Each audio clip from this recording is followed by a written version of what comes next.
Ever wonder how a city, like a really big city, keeps getting better? Like, how do they come up with those little improvements that make life easier for everyone? Oh, I know what you mean. You think it'd be all bureaucracy and red tape, right? Exactly.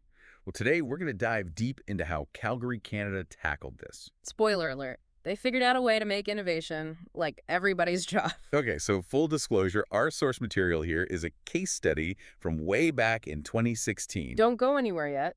It was updated this year, 2024, so we know this stuff has serious staying power. We're talking about a program called, get this, My City Innovation. Sounds a bit cheesy, but trust me, the results speak for themselves. The core idea here is pretty simple, really. Calgary decided to tap into the collective brainpower of, well, everyone who worked for the city. Kind of like, instead of just having a suggestion box in the break room, they built a whole system for making those suggestions happen. Exactly. And to give you some context here, Calgary is not some tiny town. We're talking Canada's third largest municipality. Over 1 million people. That's a lot of light bulbs going off every day. Right. So imagine trying to capture all those good ideas and turn them into actual, improvements. Okay, I'm already seeing the challenge. Let's break it down a bit. Before we get into how they did it, what were some of the hurdles Calgary was facing? Because, I mean, every organization, big or small, runs into these innovation roadblocks, right? Oh, absolutely. Think silo departments. Like the parks people never talk to the transportation folks and nobody talks to finance. Classic. And then you've got the fear of risk. Nobody wants to be the one who greenlights a project that flops. Right. And on top of that, even if someone has a killer idea, getting it heard, getting it in front of the right people, well, that's a whole other challenge. So Calgary set out to solve all that. But, like, where did they even begin? Did they have any specific targets in mind? Okay, so SMART goals. Specific, measurable, achievable, relevant, time-bound. Okay, Business School 101 coming back to me. Right. They wanted at least 10% of their 12,000 employees actively participating in this thing. Wow, that's still like 1,200 people. And they wanted to gather over 120 new ideas that could actually be implemented. It gave them a clear direction. All right, so SMART goals in place. They've got their targets. How'd they actually get people excited about this? They didn't just send out a memo like, hey, innovate. It was this whole multi-channel campaign. Ooh, fancy. Give me the details. Events, workshops to teach people like design thinking and stuff, blog posts, internal newsletters, the whole shebang. So keeping it top of mind, making it fun, accessible, smart. And they had the big bosses, the city leadership, championing the program from day one, which was key to getting everyone else on board. Leading by example. Okay, but theory is one thing. Yeah. Rubber meets the road when employees start actually submitting ideas, right? Did that happen? Oh, it happened. And remember those SMART goals we talked about? Yeah, they blew them out of the water. Really? Spill the tea.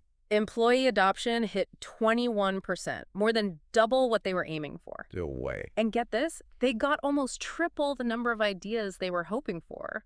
Wow. Okay, color me impressed. But were these ideas any good?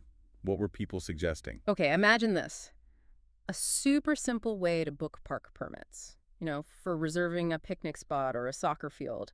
That was one idea, and it won. So simple, Yeah. but so smart. I've definitely wrestled with those permit systems before. Right. Another one was optimizing traffic lights based on, like, real-time traffic flow. Okay, less time stuck at red lights. I like it. And my favorite, an employee from the waste management department, of all places, came up with this plan for composting food waste from restaurants. Yeah, that is thinking outside the trash can. Right. Not only did it cut down on landfill waste, but then they used the compost in city parks. Brilliant. Okay, so tangible benefits for everyone. But I'm curious, how did they measure the impact beyond just the numbers? You mentioned sentiment analysis earlier. What is that exactly? It's basically a way to figure out how people are feeling, the overall vibe. In this case, they looked at all the comments and feedback on the MyCityInnovation platform. So not just whether an idea was good or bad, but the general mood around the whole thing. Right. And what they found was this huge wave of optimism and, like, people feeling empowered. That's so cool. You'd see comments like, this is the first time anyone asked me for my opinion, or now I'm actually excited to come to work knowing I can make a difference. That's amazing. So it wasn't just about coming up with cool new services. It was about making people feel valued. Exactly. It was a cultural shift. Now, this program launched back in 2016, right? Yeah. Is it still going on, or was it just a one-time thing? Okay, remember how I said the case study was updated this year? Yeah. My City Innovation is still going strong. 8 years of employees coming up with ways to make their city better. That's incredible. Okay, so big picture time. What's the takeaway for our listeners? Can we apply this ask your employees thing to, say, a small business, Hmm. or even just our own lives? Totally. The core stuff here is universal. Setting clear goals, a clear process, having the higher ups support it, and letting people share their ideas. Doesn't matter if you're running a city or a bakery. Or, organizing your family vacation. Exactly. Think about it. What's an innovation challenge you're facing right now? Could you borrow from Calgary's playbook to tackle it? That's such a good question. I mean, if Calgary can tap into the collective genius of its employees to improve an entire city, imagine what we can do in our own little corners of the world. So, listeners, what innovation are you going to spark today? I love it. We'll be back next week for another deep dive. Until then, keep those ideas coming.